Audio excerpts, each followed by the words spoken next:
Yeah, I'm ready. How we doing? Dope.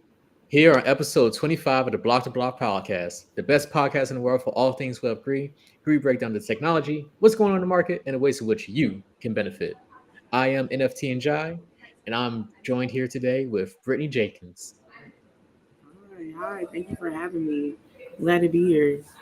Absolutely. But before we even get into the talk, because the talk's going to be super different today, we got to hit y'all with this disclaimer that this podcast is for general information purposes only.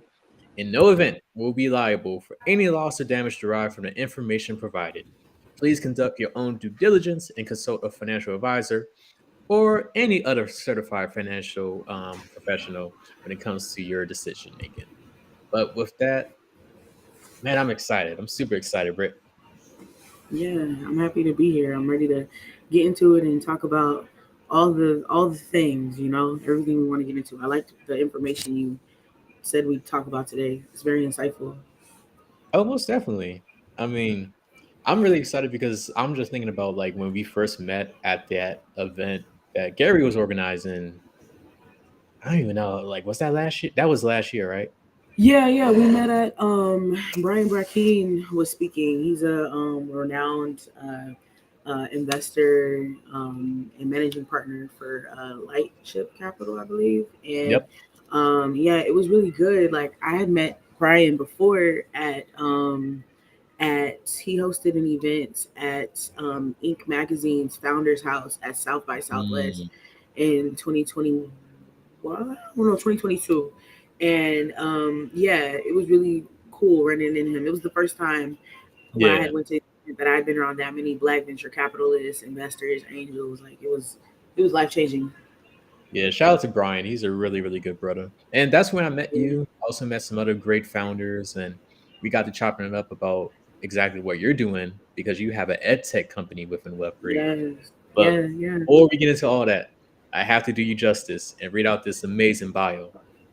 Oh, So, so for y'all who are living under the rock and don't know who Brittany is, Brittany Jenkins is the founder and CEO of We Are Tech, which is an edtech startup that provides a platform that allows users to learn digital literacy skills and earn crypto rewards when they complete practice modules. As an organization, We Are Tech focuses on empowering students and communities of color with technology. Brittany here has a dynamic tech and education background from working at major companies and organizations such as Meta, formerly known as Facebook, and Girls Who Code, as well as being a K to 12, as well as the K to 12 schools throughout Philadelphia. Brittany leads We Are Tech with her previous experiences to build a community for black and brown youth and their allies who are interested in learning how to build and use technology to increase access to the tech industry for people of color. So very, very powerful work that you're doing. Super excited just to learn more about who you are and just like how did you get here? My background is very serendipitous. Everything I've ever gotten into, I fell into. But it always started like the core of my career started in music tech. So I went to the University of Southern California, USC, go Trojans, and I studied business there, minored in the music industry, and I had an emphasis in digital entrepreneurship. So during the time when I was in school, I was producing concerts, and I was just ideating, ways for artists to live stream their concerts and independently monetize their content. And it was at the core, it was at the foundation before Web3 came about. It was that it created that ethos to birth a lot of the Web3 technologies that exist today. And I had a platform called Xglue, Mm, XCLU. Yeah, I was pitching this platform called Xglue all throughout college. It was a live streaming platform where artists would be able to stream their concerts directly to their own websites so that they can avoid having to break bread with YouTube. They can just make their own ad dollars mm, and place ads over their own content. So starting there just exposed me to the ins and outs of tech, and it really pushed me to learn everything. Like I had to build my own platforms, come up with my own marketing, do my own branding. Like, when you're in college, you can't really afford to pay people to be engineers, and can be challenging to get co-founders to want to work with you, for free. They'll work with you, but when graduation time comes, they're like, okay, I'm gonna, go get the salary. So Right. it really, really pushed me to just immerse myself in everything tech. And I graduated funded. I did pitch competitions all throughout college, and I ended up winning the very last pitch competition that I did my senior year. So I was just like, I know I'm going to be an entrepreneur and I'm just going to keep going. And I didn't know what I was going to do after college as far as working for anybody else. Like, I didn't Hmm. navigate college that way. And I ended up, getting some funding and living off that funding, just ideating and collaborating with people for like 2 years out of college. And it just really taught me a lot. And I I learned the extent of how far I could go with my imagination and intelligence, or I won't even say the full extent because I'm still growing every day. But it Hmm. just pushed me to it just really pushed me to be an individual and think out of the box. Right. And the thing that it gave me was a foundation for my career, because once I decided after like 2 years of being an entrepreneur, I was like, there's a lot I still don't know about business. There's still a lot I don't know about just life in general. I need to go work. And when I went to go work, I just was like, I'm gonna work for the companies that are similar to the type of business I have in mind. Right. And that's how I navigated my career. I worked at marketing analytics firms, communications firms, integrated marketing teams, Hmm. tech, social media, a bunch of different companies that could really help me understand the business model behind the music tech concept I had at first. And eventually, when I got to a point where I was like, all right, I think I got a good grip on this. I'm ready to, take a step back from trying to get all this experience and just live my life. And I volunteered at this, how like when you work at a company and they may do like volunteer things where you Right. can sign up to do it. I signed up to do a session to teach girls how to code, um, for Mm. this all girls high school that was visiting the company I was at. And that just sparked everything. Like, I loved to see the light in the girls' eyes, like the light that kids have in their eyes when they Right. realize like they can do something. That is just what sold me. I was like, I want to do education. Like, I like this. I don't have to fight it. I can choose this and it's going to choose me back. So yeah, I was able to really be confident in myself and enjoy what I was doing and be accepted. So I became a tech teacher, Hmm. teaching code, um, digital literacy, and it was great. I loved it. I still miss it to this day. I miss teaching, and it was just so enjoyable. And the pandemic came about. I was a teacher for like 4 years, and when the pandemic emerged, I had already had an idea to create a company because I wanted to more of like a nonprofit. I wanted to expose more students and communities of color to tech. Like, Right. when I was a teacher, I learned like there's so much people don't know, or I just understood the things that kids didn't know that were blocking them from ensuring their pathway into the tech industry. So I wanted to make a organization that could expose them to tech, through like office visits and workshops. And the pandemic came about, and all those office visits I scheduled, they got canceled. So, so I was like, all right, let's pivot. Like, let's make how can we still help people learn about tech? And just from, at the time I had transitioned into being a tech integration specialist at my school, and I just gained this specialty with knowing how to teach adults how to use tech in order to inform kids, and how to teach kids how to use tech and how to properly inform them to understand the use cases for their tech skills. So it just merged into We Are Tech, and now the same my strategic partners that I have for building We Are Tech are the same platform that I used in the classroom as a coding teacher. So, I just made this built on top of their platform as a service, turned it into more of a digital literacy platform instead of a coding platform. And yeah, now we're gonna be testing.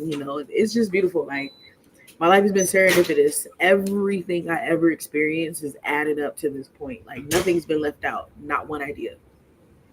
That's amazing. A lot to unpack there. I want to even get Yeah. one thing I would say though, like I know you say you miss teaching, but I when do. when this podcast episode is over, like you can definitely send this to your former students. I'm sure they'll gain a lot from Yeah, it. But so much impacted. Like one, first of all, being a first time founder while still trying to graduate, instead of yeah. succumbing to senioritis like I did, you was actually pitching and winning money. So yeah, Facts. I was so like, I that's need to figure something out. right. And Leaving here with a check. The one thing absolutely. I said all senior year, like I'm leaving here with a check. Hey, I love it. You manifested it, right? And you put in the work to do it. But so you're not new to this, right? Like this is your second venture. Like you Yeah. successfully raised capital by pitching, you had a team and you worked on your venture for 2 years and now you're doing this. Like I'm just curious, like what was like some of the key things you learned from just that experience of like raising money, running your team and everything else of that nature?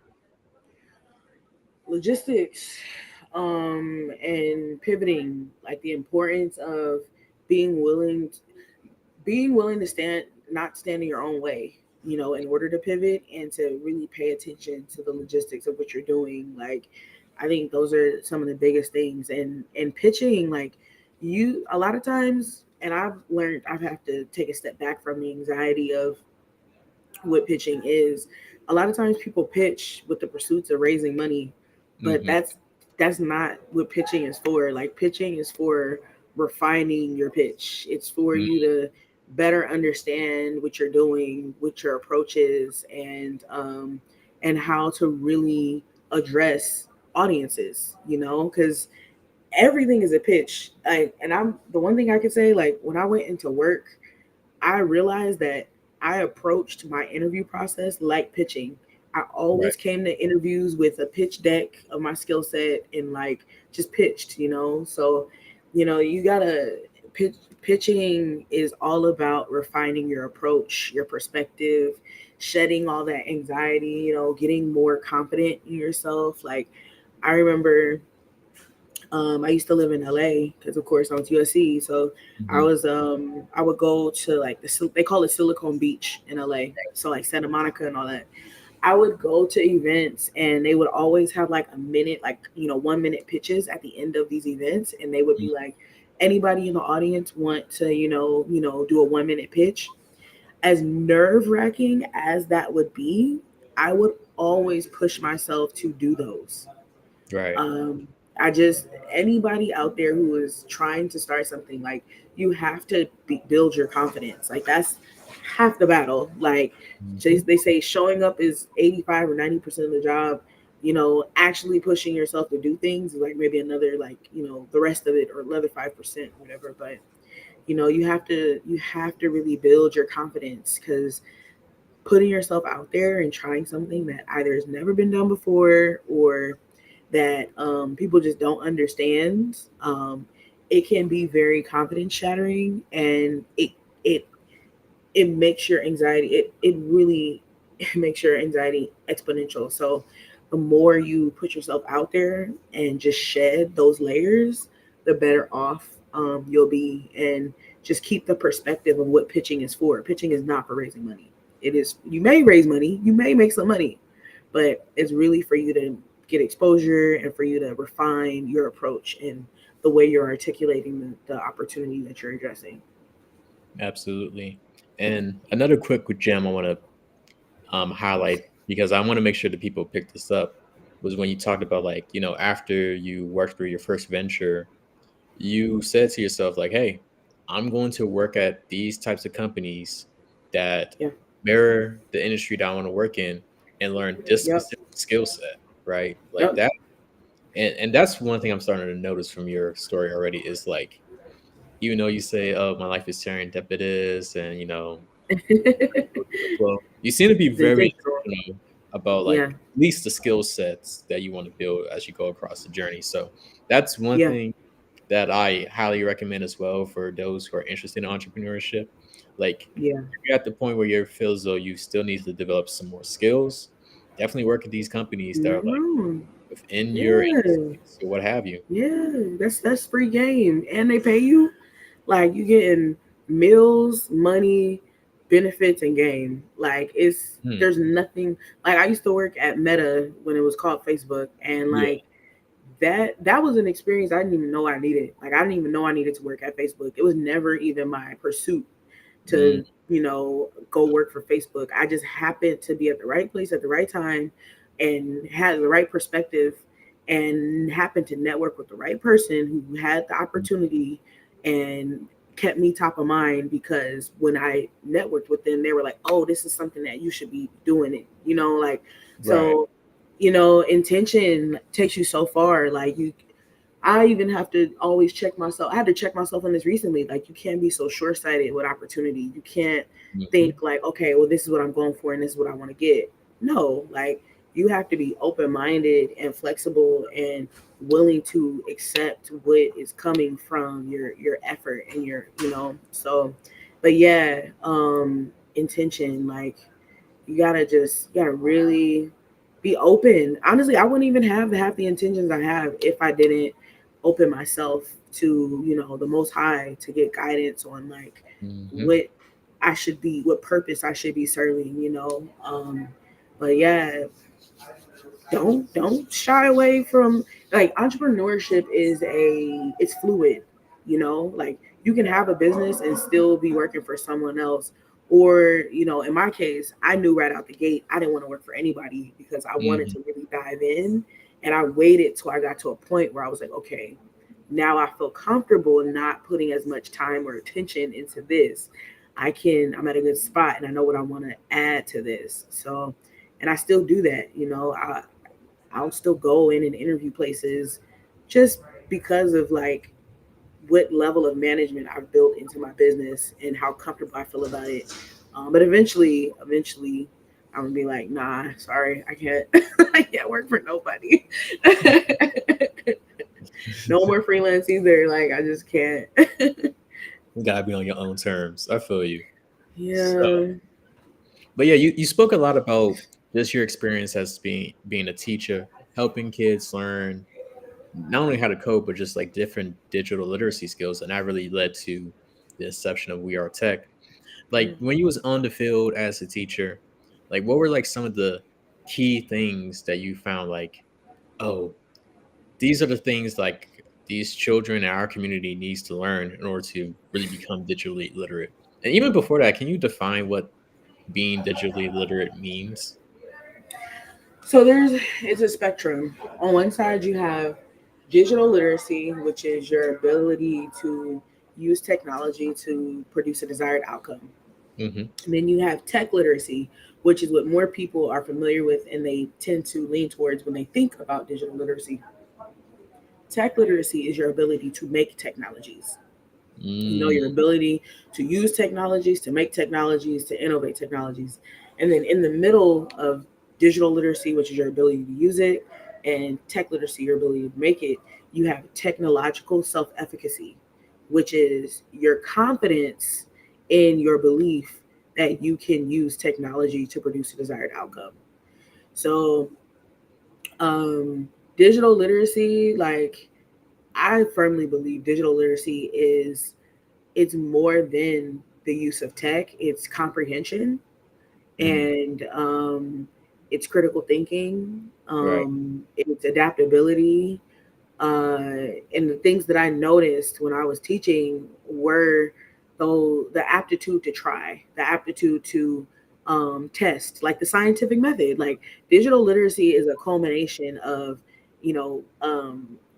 reading literacy, comprehension, the scientific method, mathematics, like how to, calculate certain conclusions or derive conclusions, which is calculus. Like it really is I think the things I noticed when I was a teacher was just like certain the adaptability piece, like being open, so conquering your anxiety around picking something up and then trying to use it, and then using it to, or thinking about what you wanted to do, learning, picking it up, learning how to use it, and then innovating how you want to use it to achieve whatever it is you want to do. Like that is what, in my opinion, is what like is missing from a lot of educational practices, particularly around tech and digital literacy. You know, the soft skills. That's why We Are Tech focuses on, essential skills, because if you Mhm. can if you can surpass the anxiety of opening a Google Doc and, listing out information, and using tools to customize the way you list information, you're one step further to, presenting that idea and either getting someone else on board to build it with you, or going to a development platform like a development environment and, building because you've crafted out your thinking. So yeah.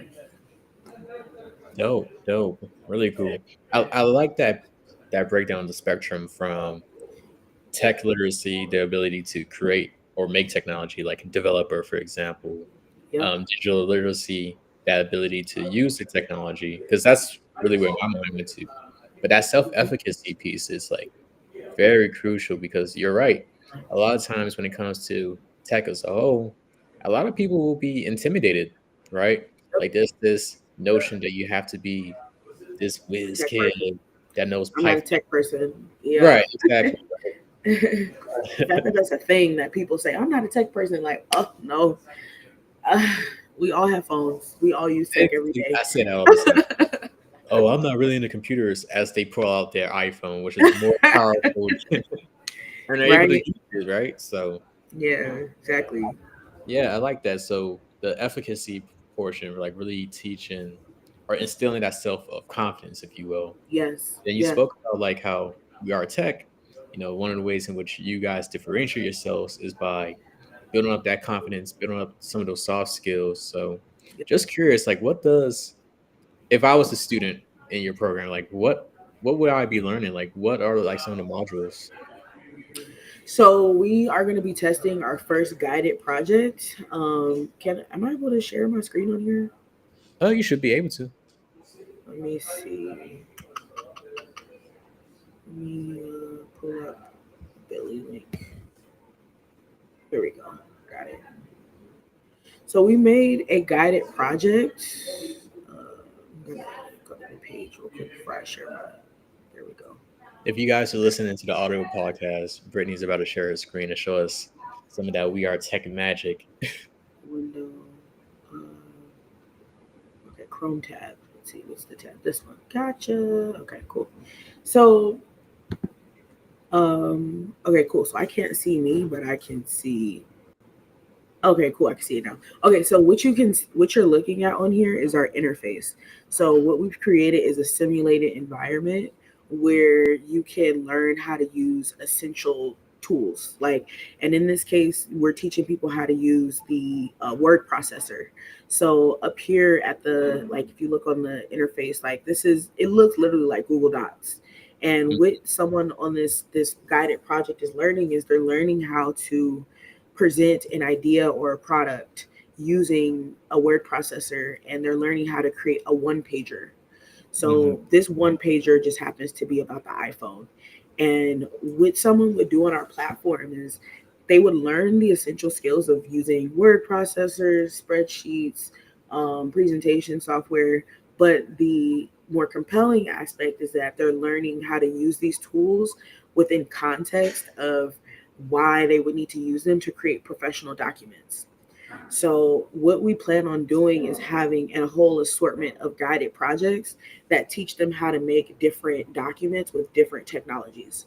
So, this first one is teaching them how to make a one pager with a word processor. Another guided project would be how to make a pitch deck with, a presentation tool like Google Slides. So we're just teaching. So going back to like the self efficacy piece, we're focusing on informing people not only on what these features do, but how they can use them to create value.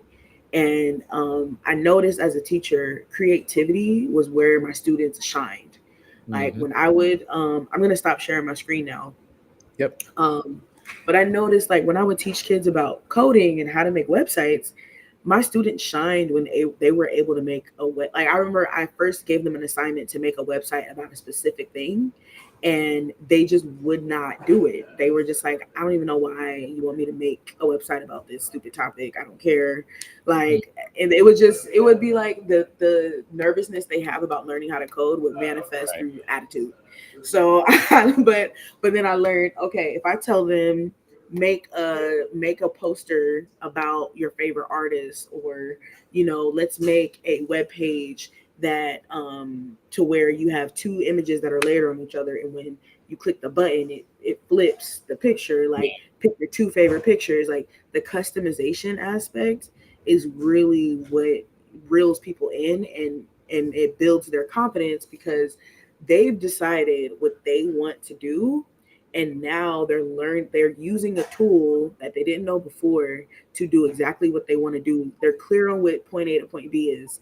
Just that journey of using the tool is the challenge, but they're willing to take on the challenge because they want to get to point B. And then when they get to point B, they're like, "Ah, I'm so tough. I did this, da, da, da." So that's what our goal is. Like we're using the concept of guided projects, and to teach people how to use these tools and these essential products so that they can then become more confident in using them. And then we're throwing in the educational aspect of like, here's what you would use these tools for, so that they can be more informed of like, okay, here's how I make these types of documents that are relevant in the tech industry, and they can become more confident in being a professional in tech because they've been making decks since they were 13, one pagers since they were 13. You know what I mean? Budgets since they were 13. Right. And I do want to highlight that because, especially like for first time entrepreneurs, like making debt pitch decks, one pagers, other documentation of that nature, like financial models, it's a real skill set. Like Oh it's yeah. a skill set that many founders struggle with. A lot of times they'll pay a lot of money to other people just to like outsource the activity. So the fact that you're teaching them the skill set that is a huge money maker, it's always going to be a necessity when it comes to this industry, is very admirable. I also really like the fact that your guided projects, it seems as though like the key thing that really got your students motivated is it's sort of like empowerment in a way, right? It's Mhm. that because most educational systems, at least here in the States, is usually you sit down, they tell you what to do, they tell you what to write, Yep.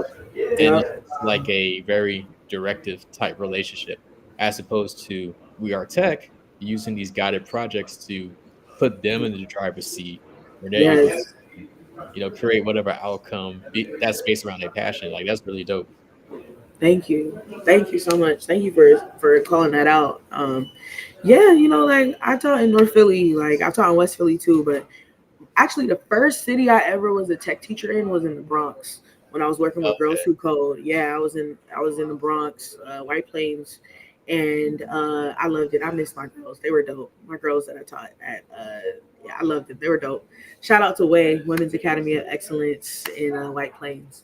But yeah, the majority of the kids that I teach that I've taught are in schools that didn't have tech teachers before. So one, they Mhm. were already missing out on the education, and it was a reflection on how the school was set up itself. Like Right. a lot of what's happening right now in inner cities and what's impacting Black and brown youth is how these schools are set up, Right. and also just where the world is right now. Like now more than ever, you need to have your own direction of where you want to go. And Mhm. I I personally, me, the way I navigated school and everything, it was a self education path. And I've seen where it's gotten me. And that's what I want to impart on the youth. I'm like, you have to decide what you want to do, and put yourself out there to find the resources and the outlets that are going to manifest that, because the way the school system is set up, it's not designed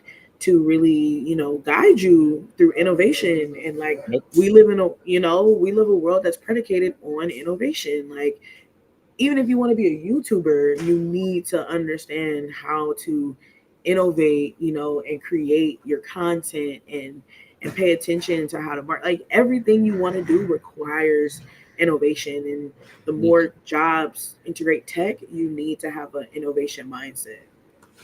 absolutely. Because we're seeing it across the board, right?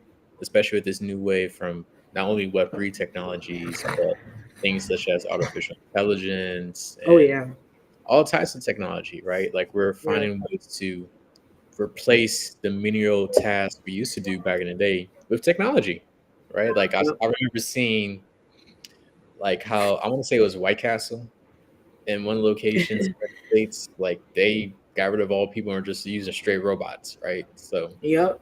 to your That's how point, McDonald's is now. mhm, listen, You some go of to these McDonald's, South you know how to make workers your got an order. attitude, so I'm with it.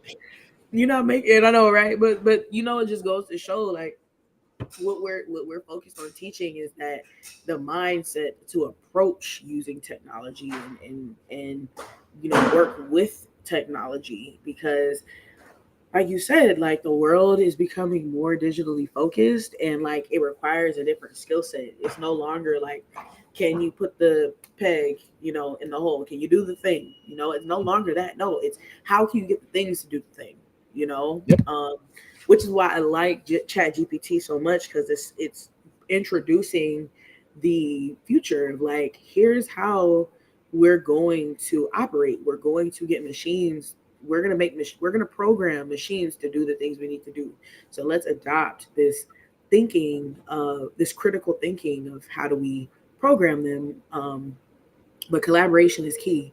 How do we use tools, Mm, information based tools, to collaborate so that we can all program the machines together? Like, I think that's the piece that We Are Tech uniquely addresses. dope. Actually, controversial question for you since you mentioned What's up? GPT. You know, Okay, our goal is to get our guests canceled. I'm kidding. Um, it's okay. You can't cancel me. I wish somebody would try to cancel me. uncancelable. Shoot. No. So Mhm. you have like both roles, right?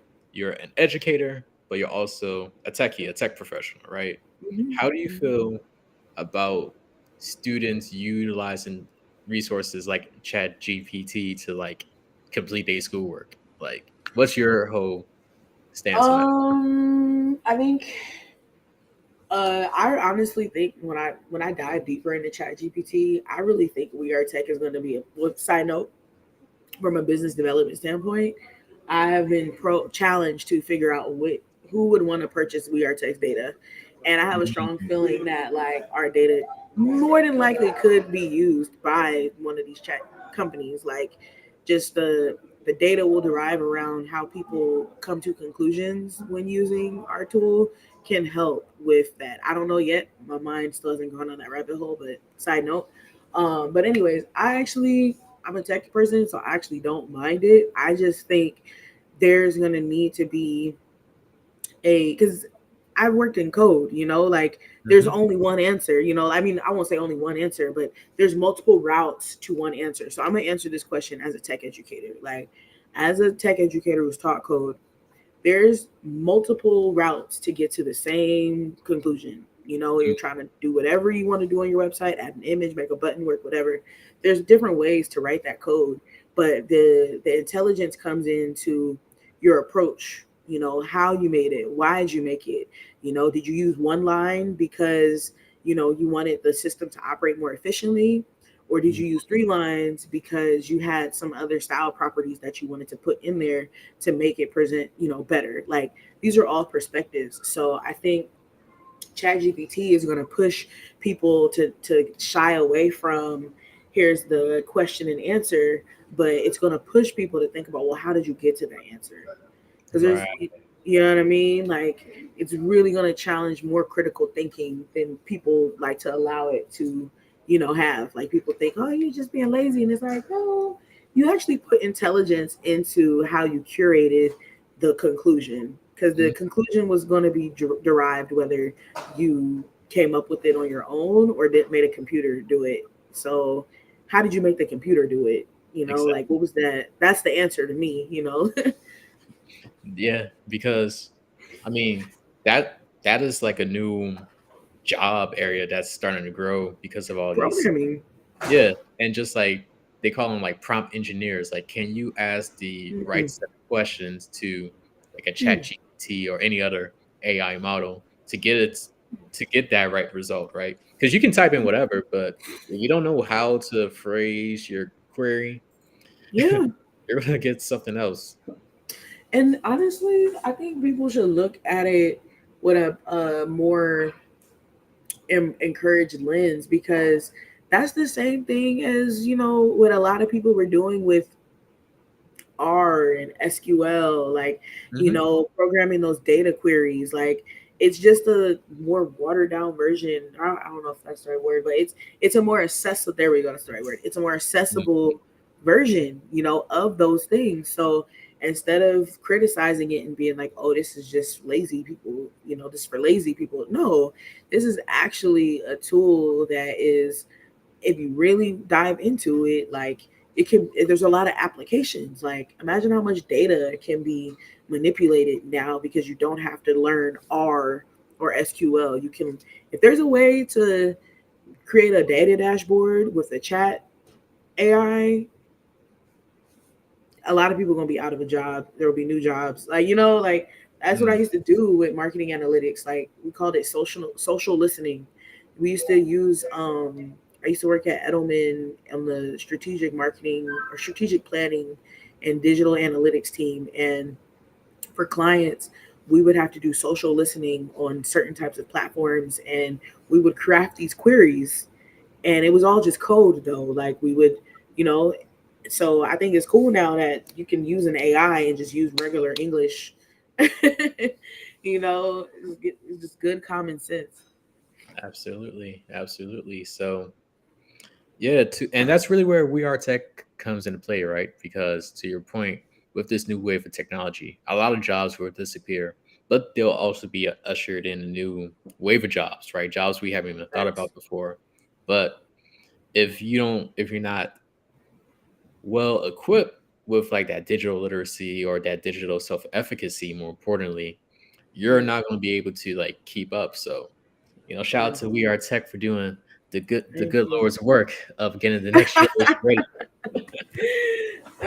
Our one of our angel investors, he shared a tweet with me that said, it was like a millennial tweet saying, like, if I have to spend the first half of my life getting, baby boomers to under or figuring out how to use technology for baby boomers, and then the second half of my life teaching like Gen Z how to use technology, I'm gonna lose my mind. Like, and That's that's just where we are. Is where we are. Like We're millennials like are the in the best middle. generation.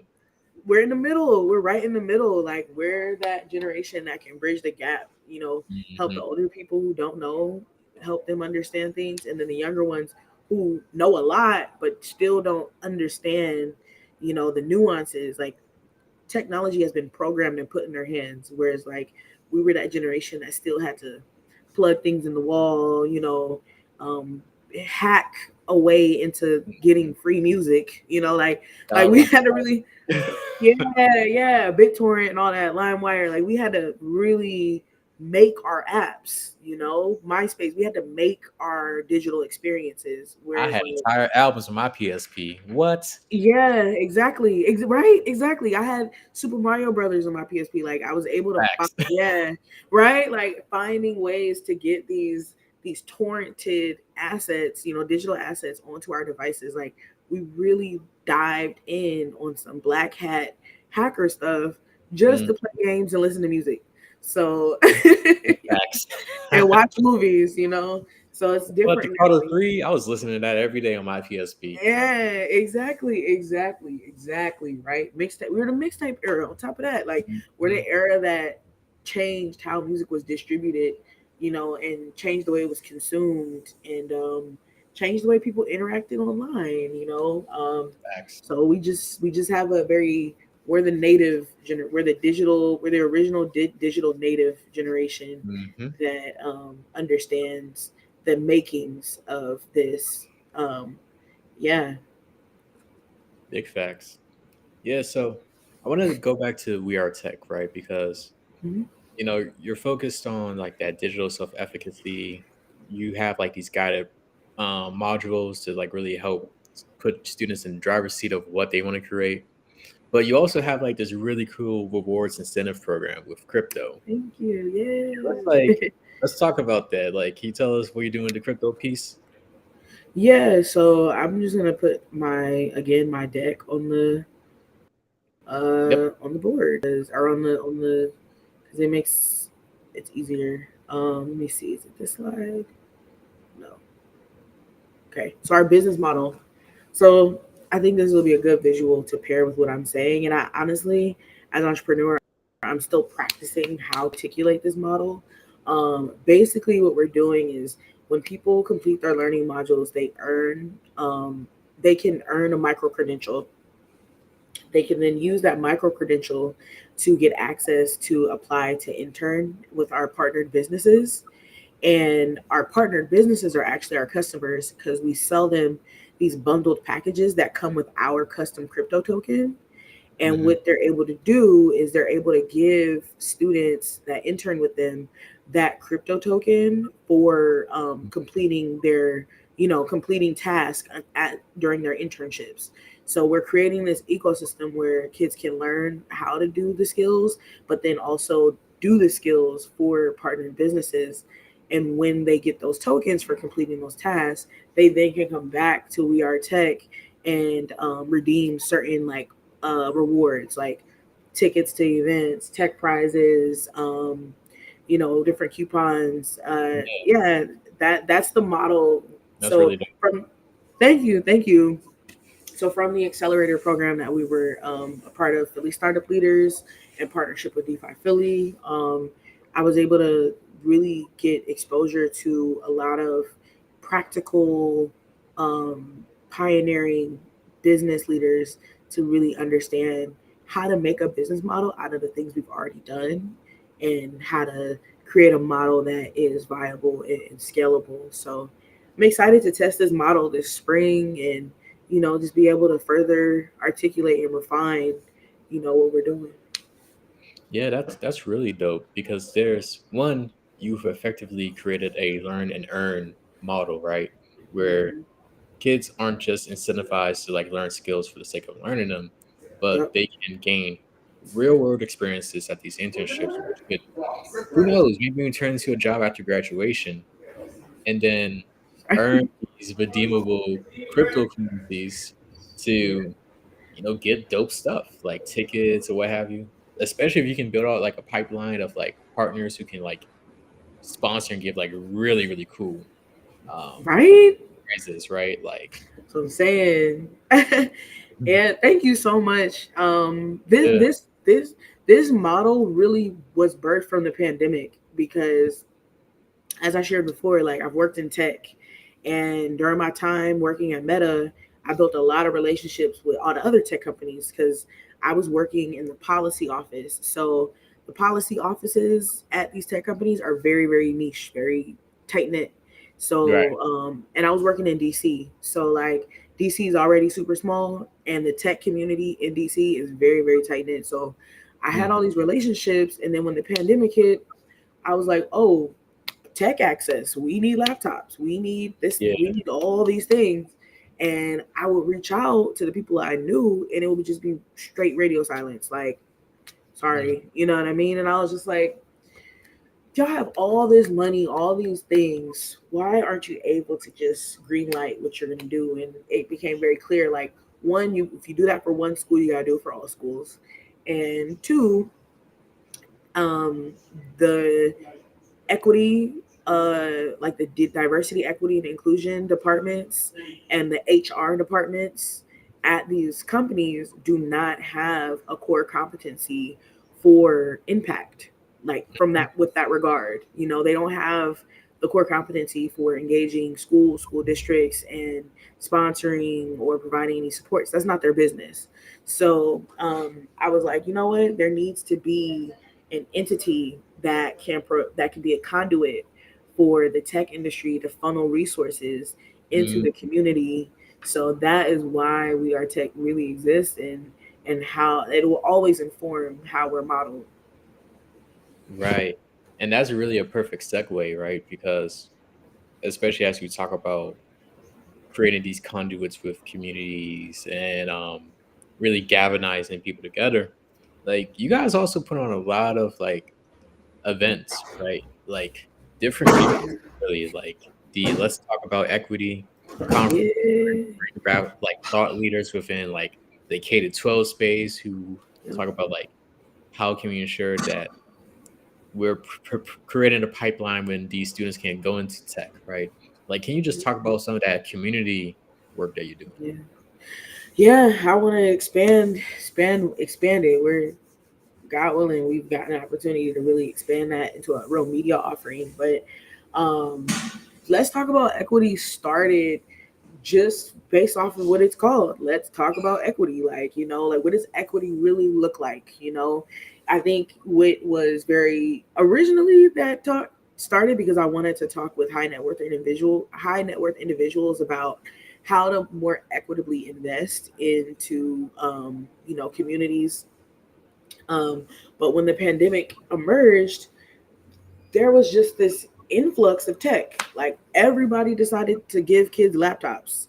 Like Mm, schools that were not one to one, like roughly 23.5 million students in America did not have laptops before the pandemic. That's mm, about 41% of the K through 12 student population wow. did not have laptops like individually assigned from their school or their district before the pandemic. And then when the pandemic occurred, that immediately increased to the point where 88% of the K through 12 schools all confirmed that they went one to one, meaning they offered students individually assigned laptops. But that doesn't account for the learning gaps. Like you've Mm, given all these kids tech now, but you still don't have the educational resources that tell them how to actually use the technology. And then you have the expectation that they must learn using this device and virtual learning, as well as the educators are being held to this expectation that they need to effectively teach kids through a device. It was really alarming, to just see how this really played a role in the youth's development. And I was mhm, just very thankful that it served as an opportunity to really just talk about, okay, not only did you guys just give kids laptops with the expectation for them to excel, and now it's inducing so much anxiety. Let's have a deeper conversation around why they didn't have laptops in the first place, mm, why they didn't have tech education in the first place. And again, going back to my experience with reaching out to these all of my colleagues in tech, it made me want to spark this conversation to really bring everyone together. Like everybody, I think, has always had these conversations separately. There's a lot of stakeholders in the education ecosystem. You have students themselves, the families, the staff at the schools, and then you have the mentors who may be, professional, who are mainly professionals, and then you have the operants at the tech companies that provide the learning solutions or the devices or creating the economy that people are going to matriculate into after being educated. There's a lot of different stakeholders, and the conversations that are being had around pipelining are always siloed. Workforce is having their conversation, collegiate spaces are having their conversation, K through 12 is having their conversation, so I figured it would be smart. It's like, let's bring everybody together. Everybody has a stake in this. Let's bring them together and let's have a targeted conversation around how can the tech industry equitably invest in students and communities of color. What does this look like? What are the challenges? What are the needs? And what's the action plan? Fire.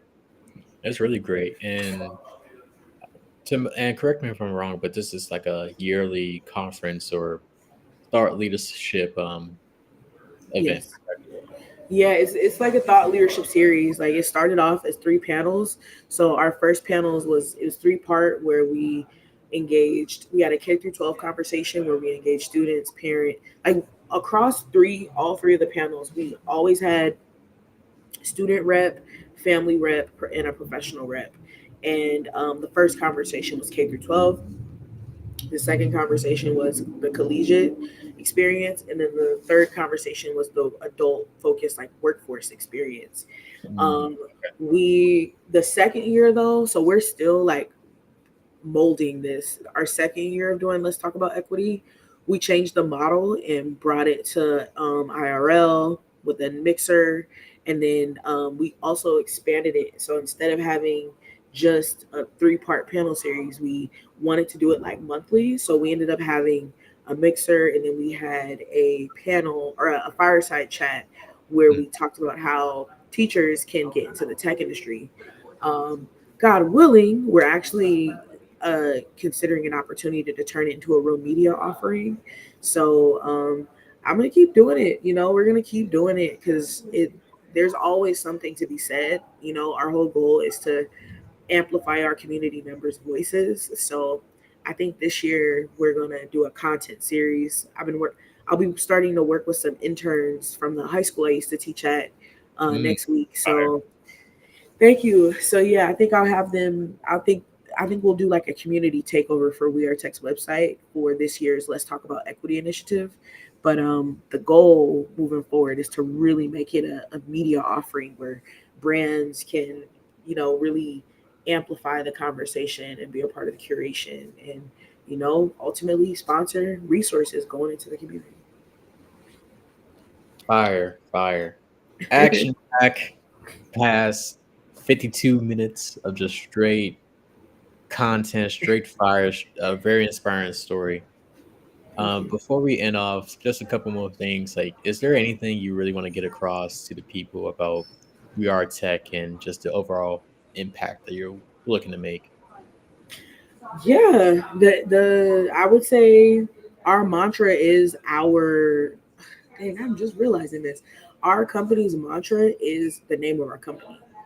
We are tech. Mhm. And I just really want to encourage people to understand that they are tech.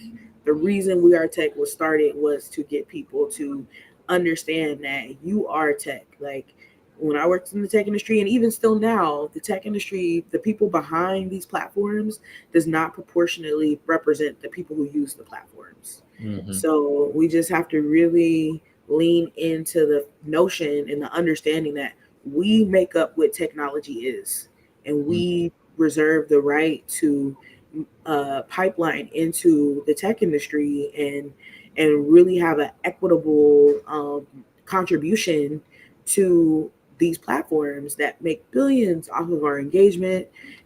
So I just want to leave people with the note. Just know that you are tech.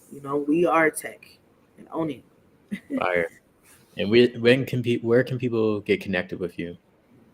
I wish I could. Let me see. On Instagram, be the influence. So I'm gonna drop it in the thing right here. Be the influence is my Instagram and my Twitter. And when you go on either of those accounts, you'll see We Are Text handles for Instagram and Twitter as well. Fire. Well, thank you, Brittany. This has been Yeah. fire, very inspiring as well. And Mhm. yeah, let us know how we can be a help to you. Actually, I gotta tell you something offline too regarding like Okay. other stuff you got going on. But yeah, Okay. appreciate you guys.